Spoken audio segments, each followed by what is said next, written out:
How do I tell you I need you when you still the breath in my lungs?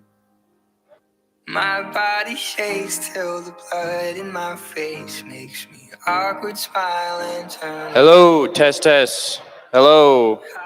Can I have everybody's attention, please? Hello. I'm going to be seating you guys, me and my brother over here. We're going to be sitting people here in like the next couple of seconds. So, yeah, if you have any questions or if you have any groups that you want to be with, if you can, just get with them and then we'll seat you, okay? And we do have designated seats for the family of the bride and groom. So, thank you.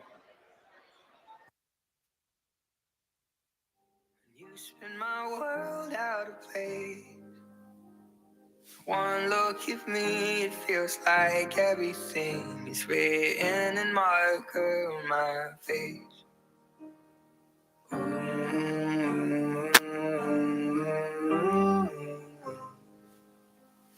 I'm hoping maybe you could tell me now. Am I the only one that's catching butterflies? Am I a moth in your flame? Do you burn the same when I? Do you get butterflies?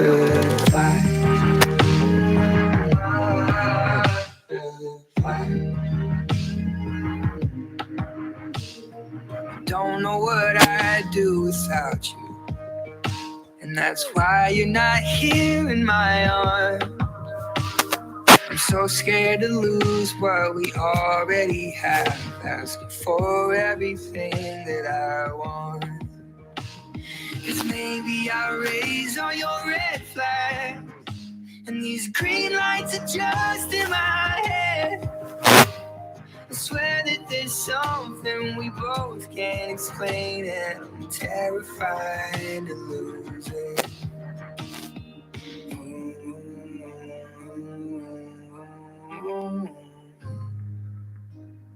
I'm hoping maybe you could tell me now. Am I the only one that's catching butterflies?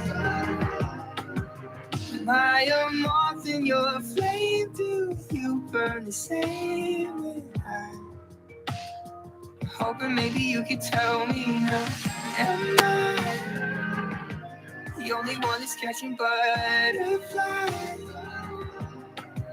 Am I a moth in your flame? Do you burn the same way I look in your eyes? Look in my eyes. Do you get butterflies?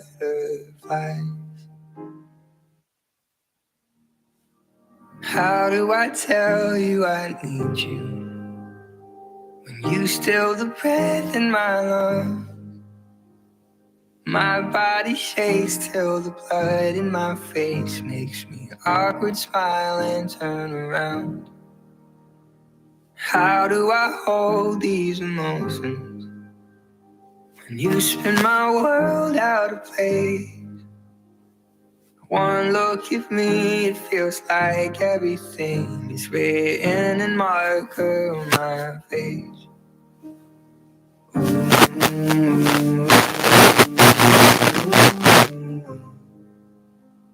I'm hoping maybe you could tell me now. Am I the only one that's catching butterflies? Am I a moth in your flame? Do you burn the same when I look in your eyes? Do you get butterflies?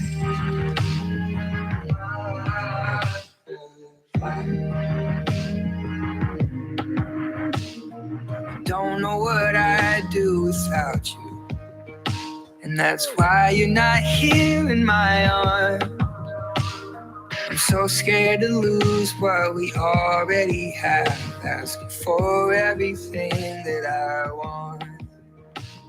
'Cause maybe I'll raise all your red flags, And these green lights are just in my head. I swear that there's something we both can't explain, and I'm terrified to lose it.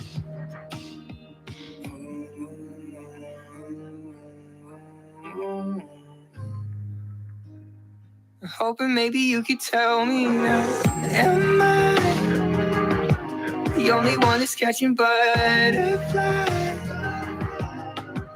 Am I a moth in your flame? Do you burn the same way I? I'm hoping maybe you could tell me now. Am I the only one that's catching butterflies? Am I a moth in your flame? Do you burn the same way I? Look in your eyes, look in my eyes. You get butterflies.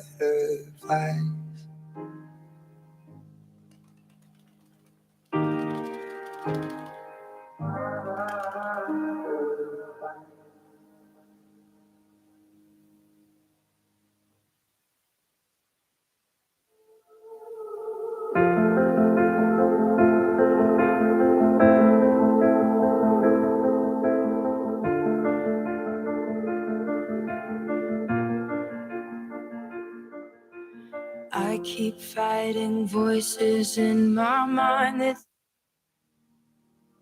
How do I tell you I need you when you still the breath in my lungs? My body shakes till the blood in my face makes me awkward smile and turn around. How do I? Test, test. Hello, hello. Can everybody hear me okay? Okay.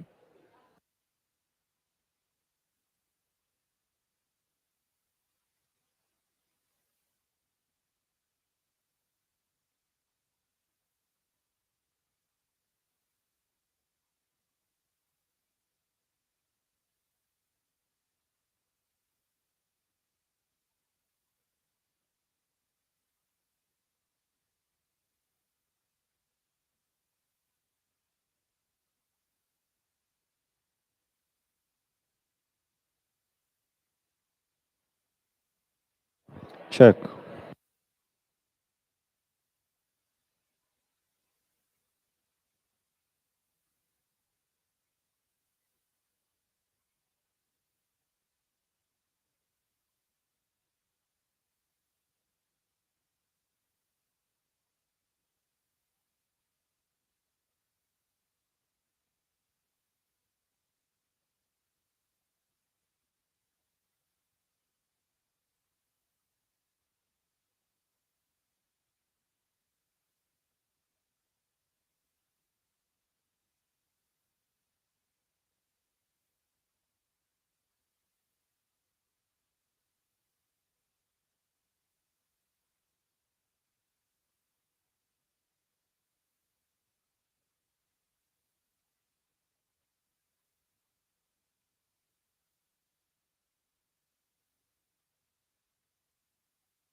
Why would I want to fly beyond the light.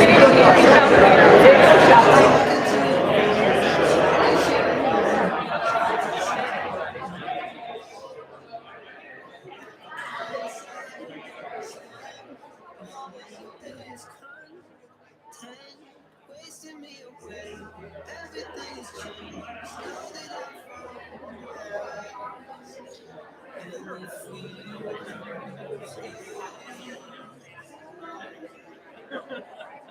darling, if you I'll take your hand. We could just let me go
before you.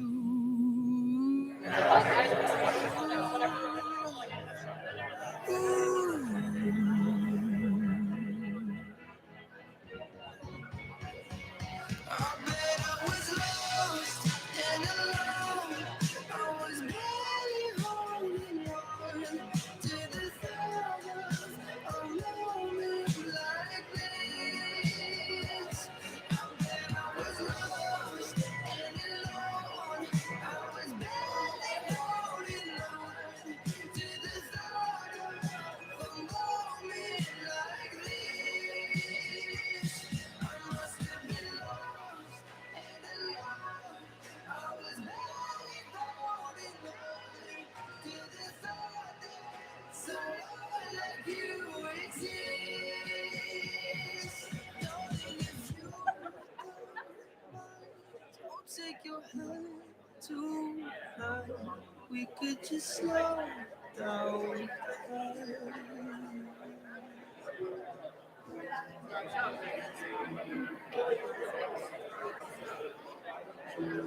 Didn't know I was so high. Then my feet left the ground. Gravity don't make no sense when you're around. I come up against myself with demons in my head. Don't know how you do it, but you turn them down.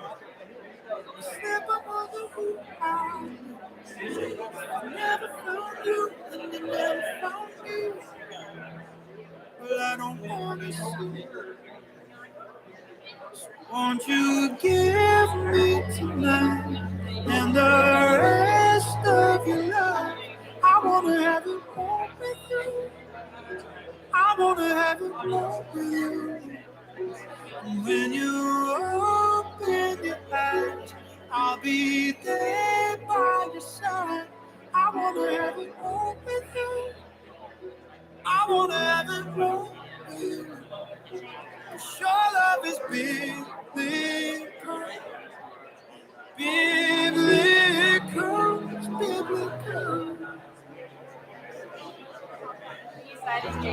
If you ever go to the pieces, fall between the thunder, I will put you back together. I won't let you down. Slip, I wonder what I'd do if you never found me and I never found you. I don't know what I'd do. So won't you give me tonight?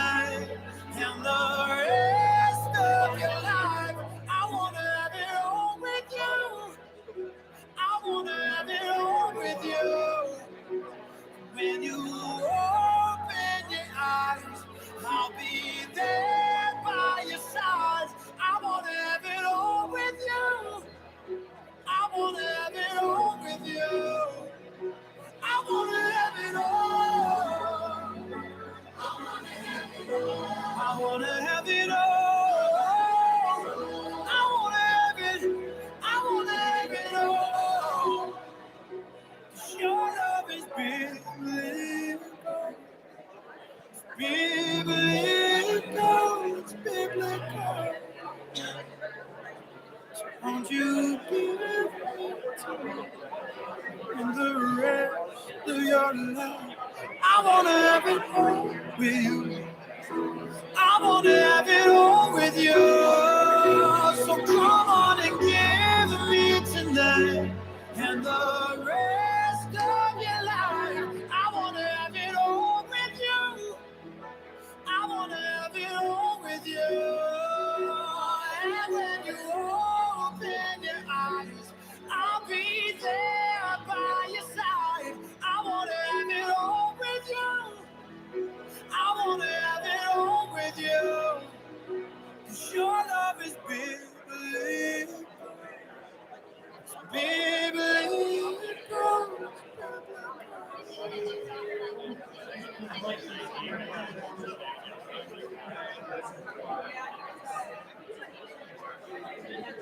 How do I tell you I need you? You still the breath in my lungs. My body shakes till the blood in my face makes my awkward smile and turn around. How do I hold these emotions? You spin my world out of place. One look at me, it feels like everything is written in marker on my face.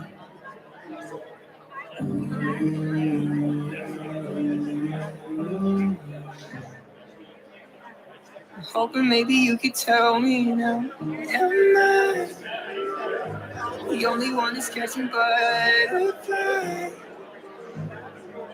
Am I a moth in your flame? Do you burn the same way I'm looking? Keep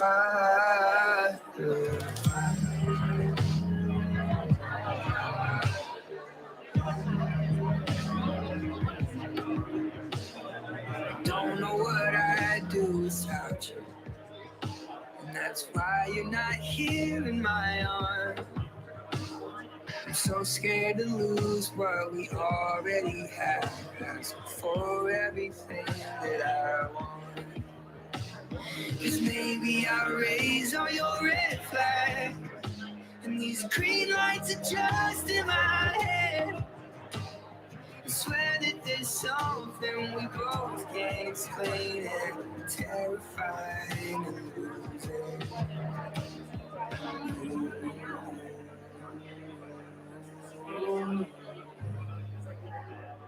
I'm hoping maybe you could tell me now. Am I the only one that's catching butterflies? Am I a moth in your flame? Do you burn the same as I?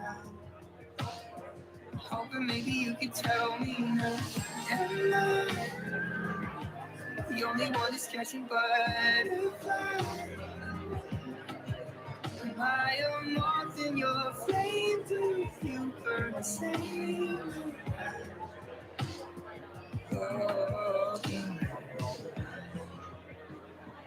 Look in my eyes. Goodbye.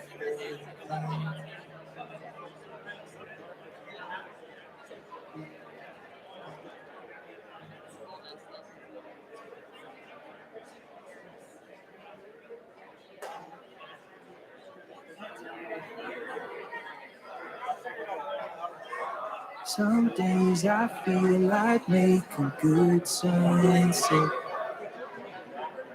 Some days I just don't wanna give up.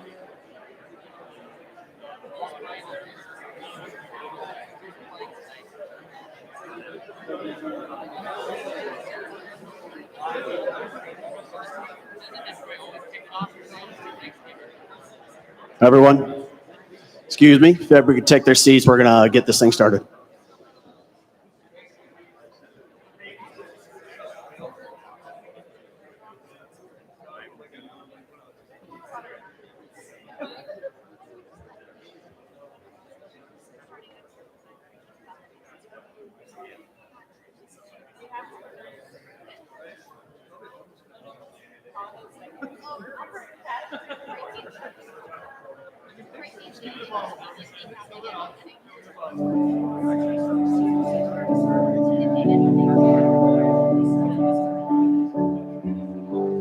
Adrenaline running through my veins and my skeleton.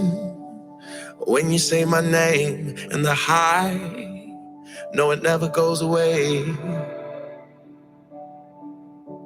I like jumping out of airplanes and swimming with the sharks. That existential feeling when you're staring at the stars. There's a hurricane in my head, but the lightning in my heart makes it worth it.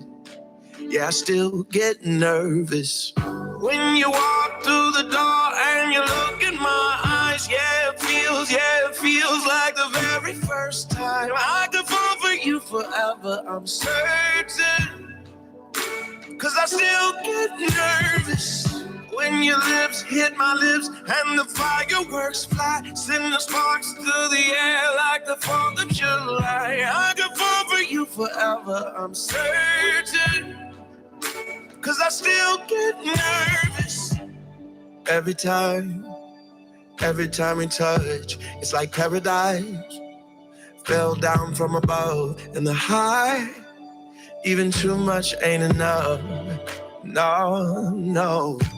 Like flying in the fast lane, no headlights in the dark. That existential feeling when you wonder what you are. Got a wild wind in my head, but the butterflies in my heart make it worth it. Yeah, I still get nervous when you.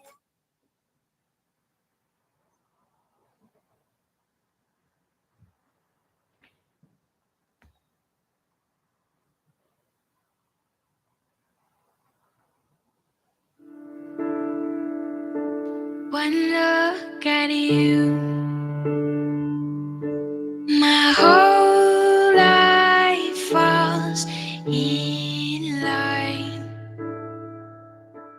I prayed for you before I called you mine. Oh, I can't believe it's true sometimes.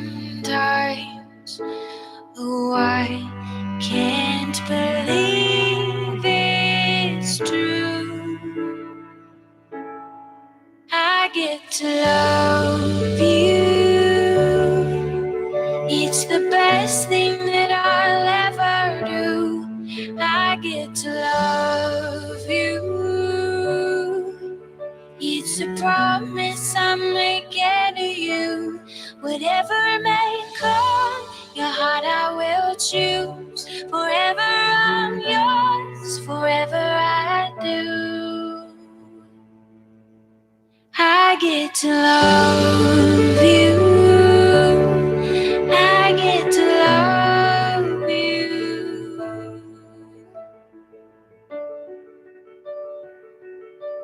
The way you love, it changes you. Now, this would be the part of the ceremony when the pastor would normally ask, who is it that gives this woman to this man? And since I have 4 beautiful daughters, the one standing right in front of me, I think that it justifies a little bit more reflection than the traditional quick answer. Why is the question asked? And why is it asked of the father or the parents that who gives this woman to this man? And why is it recognized that that authority is there? And what does it mean when the father or the parent says, I do? I mean, people that know me here, especially my family, I have a prized Dodge Challenger, right? And it's the fast one and kind of the expensive one. So if I were to come up to anybody and say, hey, I just gave my prized Challenger away, you all would say, man, there must have been a dang good reason to do that.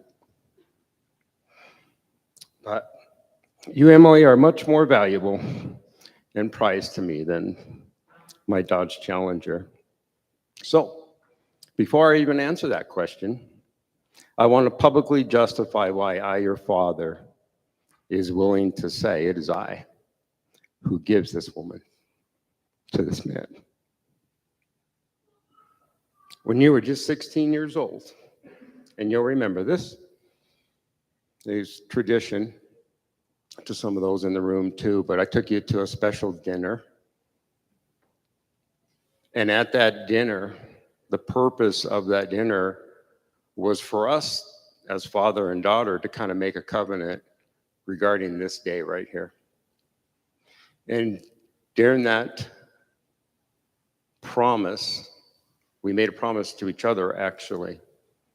And that promise was by you, if you remember, the covenant that you made is that you would allow me to be a part in making sure you marry the man God has for you. And I don't know if you remember, but you obviously do, that we sealed it with a ring. And that ring was there for a reminder the whole time, because there may have been a time when you would have to look at that ring and remember the covenant, the promise that you and I made. And that happened. And with Emily and Kyler's permission, I have a story. And this is not intended for embarrassment or anything like that. As a matter of fact, it's a display of the wonderful fruit that you will reap in obedience, when you have obedience, right?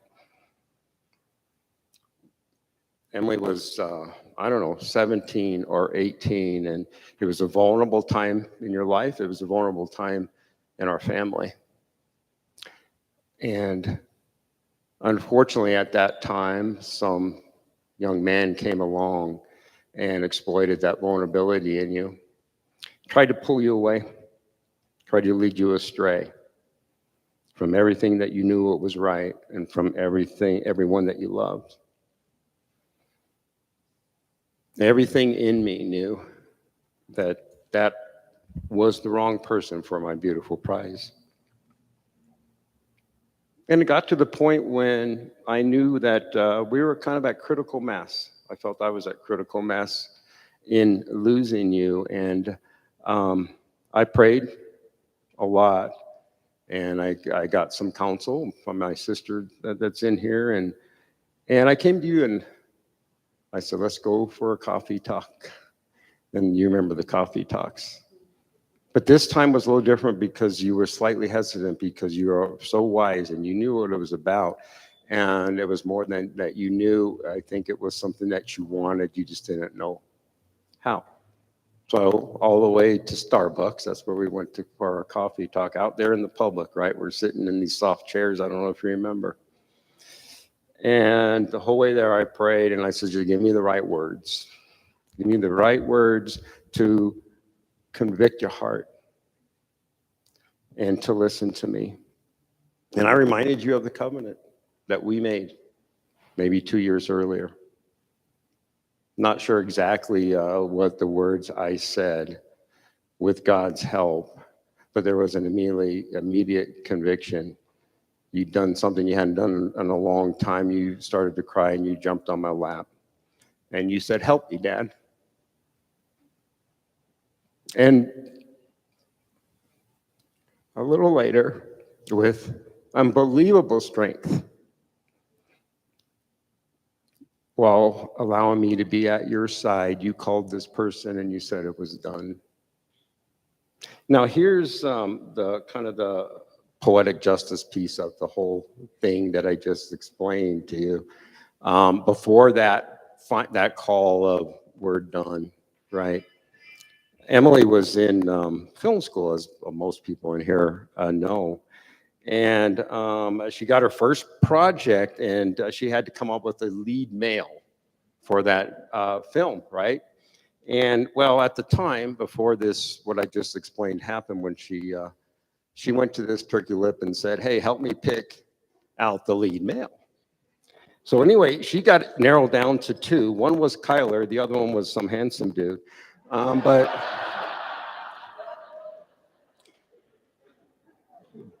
But sorry, Kyler, He actually felt you were the least threat, and guaranteed that's what it was, because that's how he filtered everything. And well, but here you stand, and you have the last laugh on that one, don't you? That's how they met from that day. And now, Kyler, to you, I should have no reservation, right? I should have no reservation, hesitation to give my beautiful daughter to you. I remember the first day that we met, because I actually saw those photographs, and I didn't say the other guy was better looking, but I do remember back in our room, and she was showing me, and I said, well, I don't know. Anyway, she picked you because he said so. But anyway, first day I met you, they're doing a scene in the film, and we're out in the front of the house, and Kyler's supposed to cry, and he can't cry on cue. So Amanda's there throwing water and poking him in the eyeballs, and nothing's working, right? He can't cry. And I thought about like your grandpa would say, oh, mercy, who is this guy, right? But as you hung around, I saw two things. I observed in you, Kyler, to be a man with a sincere, caring, and gentle spirit. And in Emily, I began to see joy again. Over the years, you always have honored me as an authority in your life, but you've also treated me as a friend. I am confident in knowing your heart is to seek God and have him be your cornerstone in your life. You have shown me you love Emily, that you will protect her emotionally, physically, spiritually, and the fact that you like guns doesn't hurt. But no, you've shown me humility when you have come to me for counsel. But first of all, just coming to a future father-in-law for counsel takes strength and humility all by itself. Because come with it, a lot of people think there's a risk. Oh no, well, am I going to expose something he's not going to like? But hopefully by that time, and I think you felt fine to come to me. But you showed your strength in your own convictions, and that's what was very important to me. So it is now, after saying all that, that I say to God in front of all you witnesses, it is I.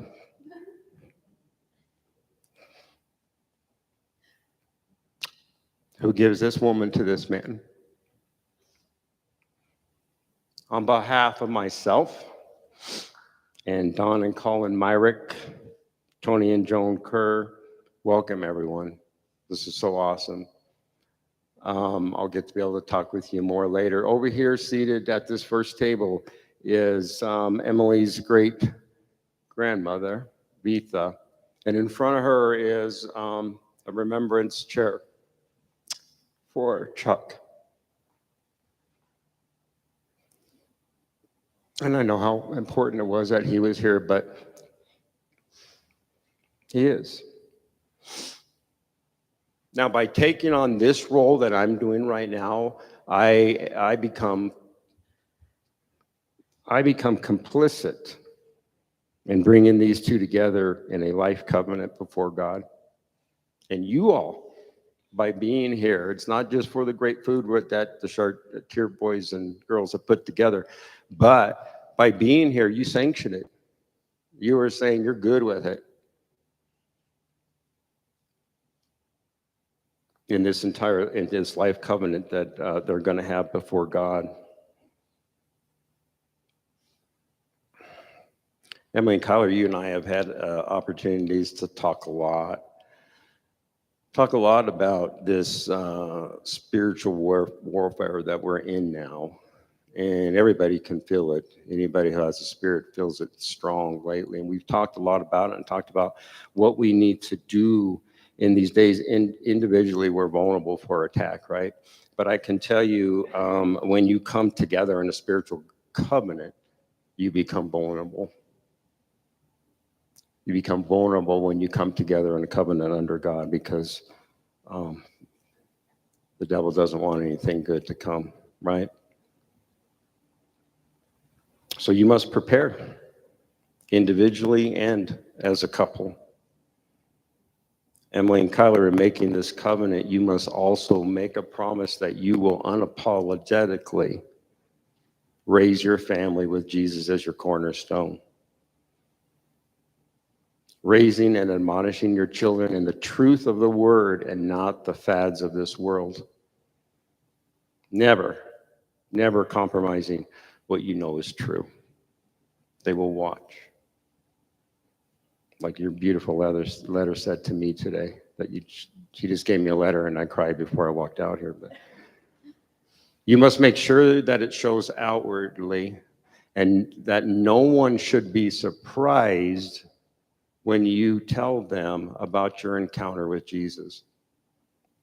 What do I mean by this? Let's say I had come in late today, hour and a half late. I'm supposed to do this job and I'm an hour and some late, looking like I am right now. And you say, Dad, why are you so late? And I said, oh, sorry, hon. On the way here, I got a flat tire. And I was out changing my tire and I was too far out in the street. And this big 10-ton log truck came and rolled me over, man, just ran over me. And that's why I'm late. You would look and you say, well, that's absurd. There's no way that you had an encounter with a 10-ton log truck and look the way you look. So we want to make sure that we don't say we had an encounter with Christ and we don't look the part, right? Not only individually, but as a couple. Never, ever be afraid to show your family's identity in Christ. Remember, individually, you did not just add Christ to your life, you each surrendered your life to him. Today, you are not just adding Christ to your marriage, you are surrendering your marriage to him. That is why you're here in the presence of all these fellow believers. You're not just in front of a justice of a peace. This is different because the covenants are different. It's not a legal thing. In Colorado, you don't have to do any of this, but you guys are making this choice because you want God to be a part of it. And trust me, you will need God to be a part of it on this path that you are embarking on here. And what about this path that you're about to embark on? I can tell you this, there are stages of marriage that you will go through. The survival of each will depend on each of you individually and as a couple. First stage right now, this is awesome. The passion, the excitement, right? And you're sitting here thinking, I can't imagine any struggles. However, as time goes on, you may get disillusioned by distractions, and there will be distractions. Work. You guys have already dealt with some of that, right? With the work distractions. Finances. Children. School. How do we school the children? Physical changes, emotional changes. They're coming. And personality changes. And we don't look the same at 59 as we did 27. Well, I mean, not all of us, but anyway. I know. You had to expect it, right? Yes. These things will distract you from each other should you allow it. Even if only one allows it.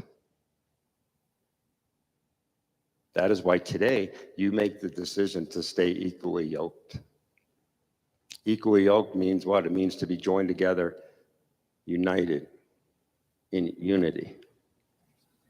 Your values aligned and your loyalty to each other maintained. When things come along to try to push it, you maintain those loyalties and you remember this day.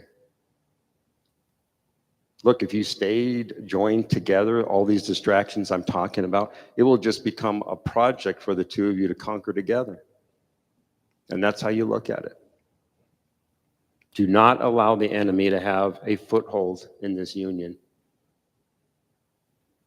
Do not look for or focus on the weeds in each other. Because let me tell you, when you go looking for those weeds, when you focus on those weeds, you're going to be trampling on a lot of roses to get to it. So don't feed the weeds, embrace the roses instead. Because you know what? Time fades fast. And to focus on things that are not important is a disastrous waste. Wash each other with the word, but do not go looking through scripture to find something of substance to use against each other. Yesterday, for those that don't know, I had the honor to baptize these two. And it was not only for a public confession for them, it was actually a washing. This is something they came to me to ask about because they wanted to be here in purity. And with redemption, that's always possible, yes? And so it was not only for that public confession, it was a washing of some old mistakes and compromises so they can enter this new life together fully redeemed and pure. And it was really beautiful. So now, to publicly acknowledge their faith in Christ, there's going to be a couple things that are going to happen right here. First, for the first time, since that washing, I mean, this is as a couple coming together after being washed and redeemed, this act that you're going to do now, they're going to take communion together. So this is going to be the first act as a couple that you guys are going to do as this redeemed two persons becoming one here in front of us. There's another thing that's going to happen today. A lot of times in weddings, you see unity candles and stuff like that. This is going to be a little bit different. We have up here something that was Charlie. Where's Charlie? There's Charlie. Charlie made this, and he's an amazing artist, and he was so kind to make this for them. So it's I'm going to try. Charlie, yell at me later right now, but if I get this wrong, but it's two hearts coming together, two hearts that are back to back, then coming together. But combined with that, there are three strands that when they put this together, and they're going to put these strands through this hole, and then they're going to braid it on the back of it. And these three strands stand. One is for Kyler, one's for Emily, and of course, one is for God. And when you guys do the act of braiding this together, in Ecclesiastes 4:12, it says that the one may be overpowered, two can defend themselves, but a cord of three strands is not quickly broken. Now, as you're tying this together and as you guys are partaking in this communion, this speaks to that unity that we're talking about. You're going to be sealing that unity and this marriage in a different way here pretty soon, but we're going to be sealing that unity here. And then once this is tied, you guys should do everything you can to try not to let that come apart and have it somewhere where you remember. And remember, with one of those strands gone, or deciding to loosen apart from the other two, that's when difficulties will start. So you make the commitment today, that's not going to happen. So I'm going to allow you guys to partake in this and do this now, okay?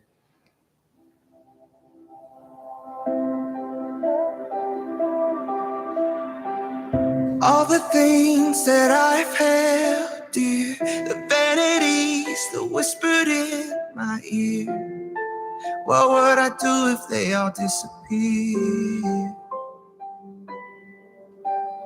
Riches and fame and all that they could buy, I've come to find they never satisfy. What would I gain if my soul's a prize? I don't wanna love what the world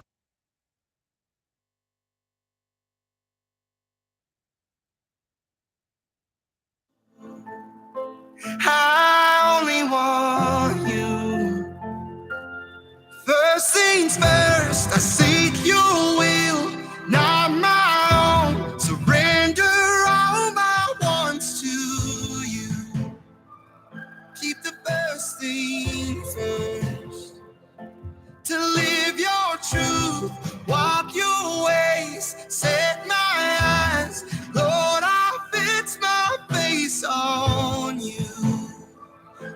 desires reversed, to keep the first thing first.